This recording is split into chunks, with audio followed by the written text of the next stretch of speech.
the Italian Catholics who settled here in the late 1800s finally built our beautiful chapel, they furnished it with lovely stained glass window and statues, and all the things you need for a Catholic church.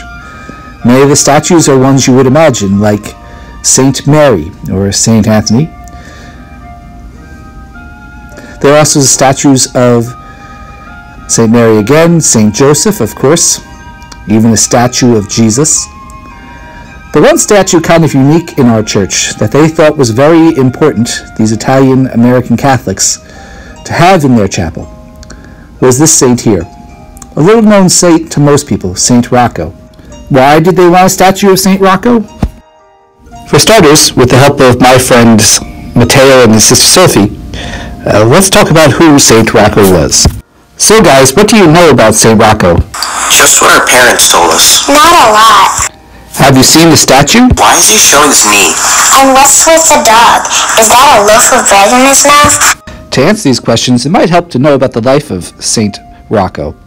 Saint Rocco lived in the 1300s, and when he heard there was a pandemic in Italy called the bubonic plague, he went right away. He cared and he helped.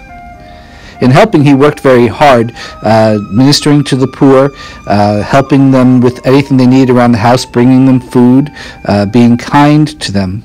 He worked very hard. And he prayed very hard, too. As a matter of fact, some of the people he prayed for and helped, they got better, like a miracle. When the pandemic was over in Italy, St. Rocco went home, but because he worked with them, he got sick, too. So he went off to the woods to be by himself so he wouldn't get anybody else sick. He practiced self-distancing? Yeah, Matteo, I think that's what we call it now. While he was self-distancing himself, he prayed a lot. And another miracle happened. A way God sent him food while he was off in the woods. This is where the dog comes in. Every day, a dog would show up with a loaf of bread in his mouth for St. Rocco to eat. Does the dog have a name? Let's call him Rocky. And then God did another miracle. St. Rocco was healed. His pandemic left scars, and he had one on his leg. And after he'd been healed by God, he told everybody about it, and would even sometimes show him his leg. That's why in the statue you can see his knee, and you can see the scar. The story of why our first parishioners brought that statue to our chapel is told in a stained glass window in our 50-year-old church. The window is Our Lady of Oyster Bay, and at the base of it, it shows some Italian immigrants with their sailboat behind them coming to a new world. They remembered how St. Rocco had left his homeland France to go to Italy. They also remembered how lonely he must have been when he socially distanced himself when he had the pandemic. They took courage from his example as they faced many of the same challenges. And when they built their beautiful St. Dominic's, they put a statue of him to remind them. Not too many years later, there was a pandemic of influenza here, and the people of our parish followed St. Rocco's example. They cared, they helped, they worked hard, and they prayed. Imitating St. Rocco helped them get through that pandemic 100 years ago. St. Rocco is a great saint for pandemics. Like right now.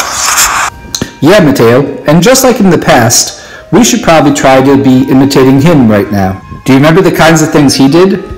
He cared. He helped.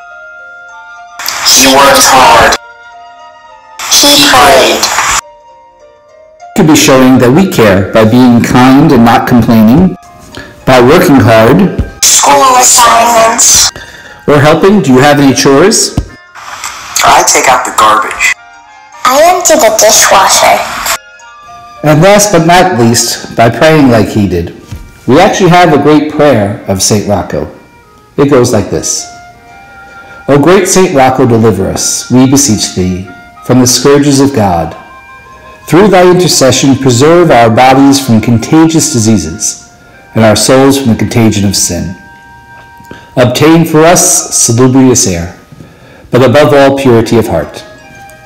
Assist us to make good use of health, to bear sufferings with patience, and after thy example, to live in the practice of penance and charity, that we may one day enjoy the happiness which thou hast merited by thy virtues. Saint Rocco, pray for us.